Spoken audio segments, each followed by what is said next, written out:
Perkenalkan, nama saya Agnes Monica Manurung dari grup KA21A, NIM 21330039. Baiklah, di sini saya akan membahas tentang normalisasi dan juga contohnya. Yang pertama, normalisasi. Normalisasi adalah proses untuk mengubah suatu informasi utama yang memiliki masalah tertentu atau masalah anomali menjadi beberapa tabel relasi dengan mengurangi redundasi yang tidak perlu. Normalisasi juga adalah proses pembentukan struktur basis data sehingga sebagian besar ambiguity bisa dihilangkan. Adapun tujuan dari normalisasi yang saya ambil adalah 1. Minimalisasi redundansi atau pengulangan data. 2. Memudahkan identifikasi entitas. 3. Mempermudah pemodifikasian data. Jika data dalam database tersebut belum dinormalisasi, maka akan terjadi 3 kemungkinan yang akan merugikan sistem secara keseluruhan. Yang pertama dapat kita lihat, insert anomaly. Situasi di mana tidak memungkinkan memasukkan beberapa jenis data secara langsung di database. 2. Delete anomaly.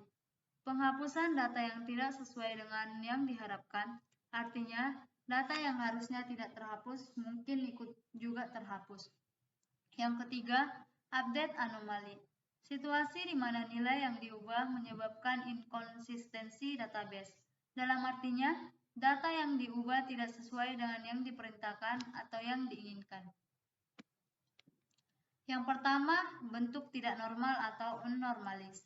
Bentuk tidak normal atau unnormalis merupakan kumpulan data yang direkam tidak ada keharusan dengan mengikuti suatu format tertentu.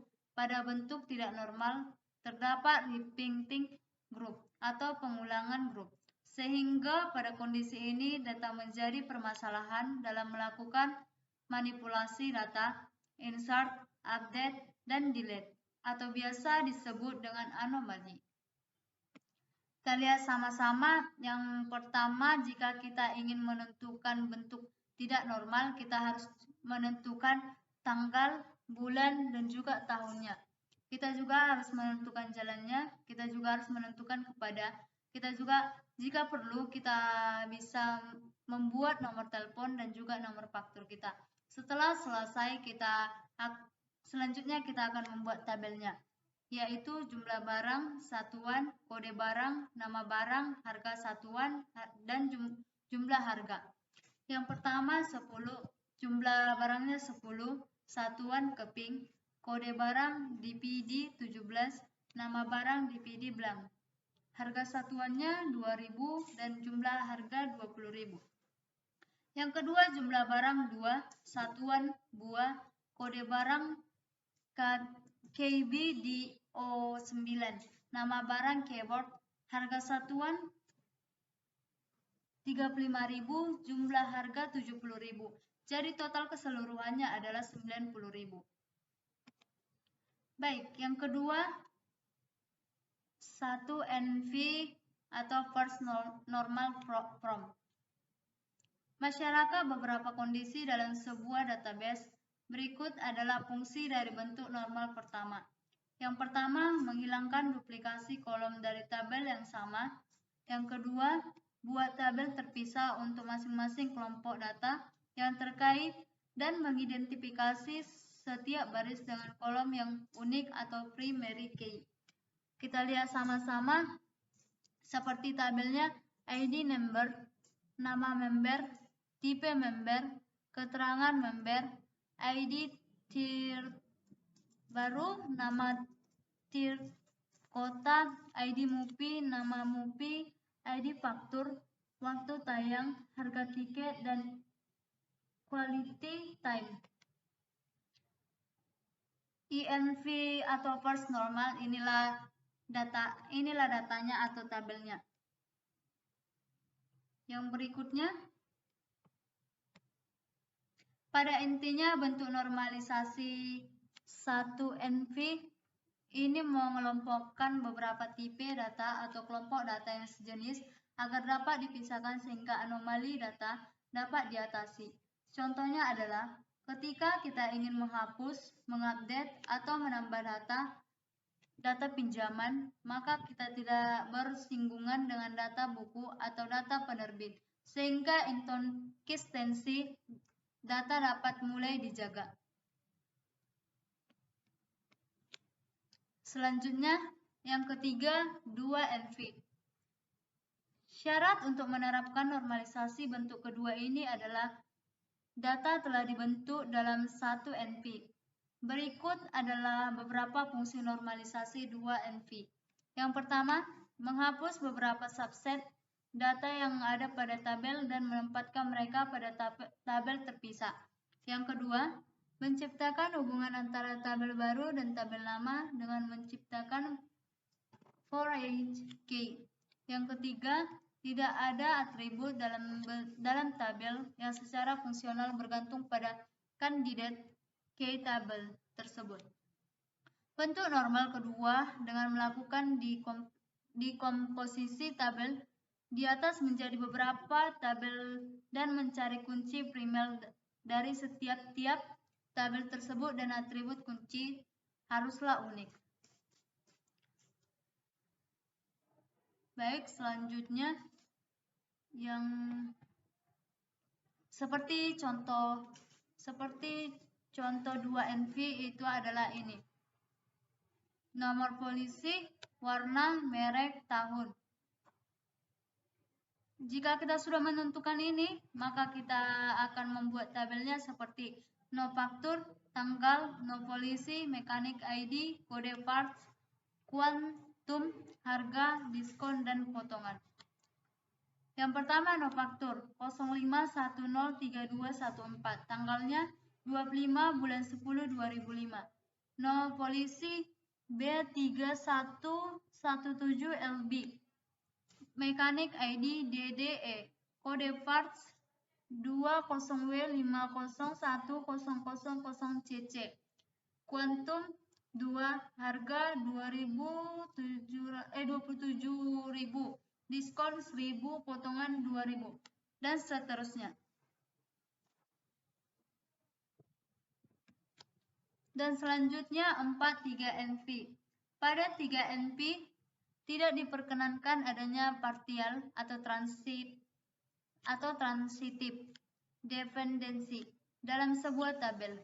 Transitif dependensi biasanya terjadi pada tabel hasil relasi atau kondisi di mana terdapat 3 atribut A, B, C.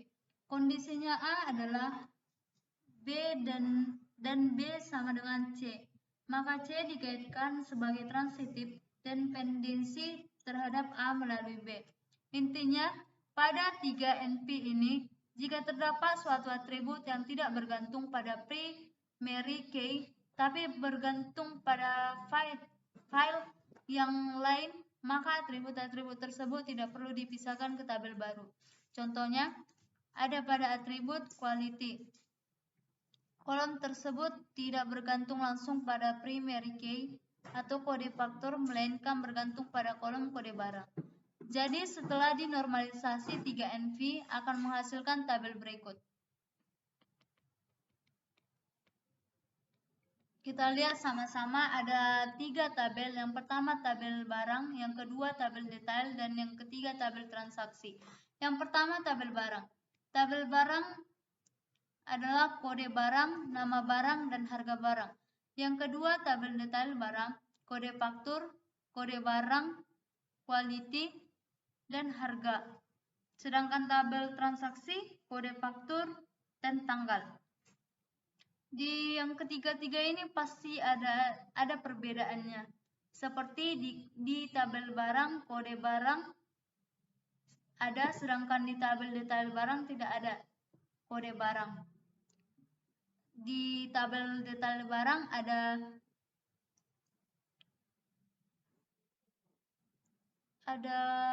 quality, sedangkan di tabel transaksi tidak ada.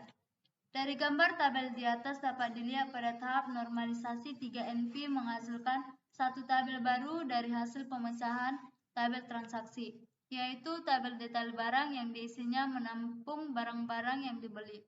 Kolom harga pada tabel detail barang digunakan untuk menyimpan harga barang pada saat proses transaksi. Jadi, meskipun kolom harga pada tabel barang berubah atau naik turun, harga barang yang ada pada tabel detail barang tidak ikut berubah. Bayangkan jika kita tidak menambahkan kolom harga pada tabel detail barang, maka yang terjadi total invoice dari transaksi akan berubah seiring berubahnya harga barang. Selanjutnya, yang kelima, BCNP Boys atau Short Normal Form merupakan sebuah teknik normalisasi data yang sering disebut 35NP, memiliki hubungan yang sangat erat dengan bentuk 3NP.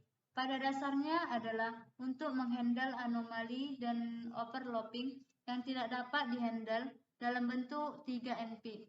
Normalisasi database bentuk ini tergantung dari kasus yang disediakan. Tidak semua tabel wajib dinormalisasi dalam bentuk NB/NP. Untuk tabel memenuhi bentuk normal boys harus memenuhi dua kondisi berikut. Yang pertama, tabel harus dalam bentuk normal ketiga. Yang kedua, untuk ketergantungan apapun A sama dengan B, A harus menjadi sumber K atau super K. Poin kedua terdengar agak rumit kan? Dengan kata sederhana, itu berarti bahwa untuk ketergantungan A sama dengan B, A tidak dapat menjadi atribut non-prima jika B adalah atribut utama. Suatu rancangan database disebut buruk jika 1. Data yang sama tersimpan di beberapa tempat, file atau record. Yang kedua, ketidakmampuan untuk menghasilkan informasi tertentu. Yang ketiga, terjadi kehilangan informasi. Yang keempat, terjadi adanya redundansi atau pengulangan atau duplikasi data sehingga memboroskan ruang penyimpanan dan menyulitkan saat proses updating. Yang kelima, timbul adanya null patul. Yang keenam, kehilangan informasi bisa terjadi pada waktu merancang database. Atau melakukan proses dekomposisi yang keliru. Yang ketujuh, bentuk normalisasi yang sering digunakan adalah 1NP, 2NP, 3NP, dan juga BCNP. Baiklah, sampai di sini yang bisa saya paparkan. Jika ada kata yang salah atau tutur ucapan saya yang kurang berkenan, mohon dimaafkan. Akhir kata saya ucapkan terima kasih.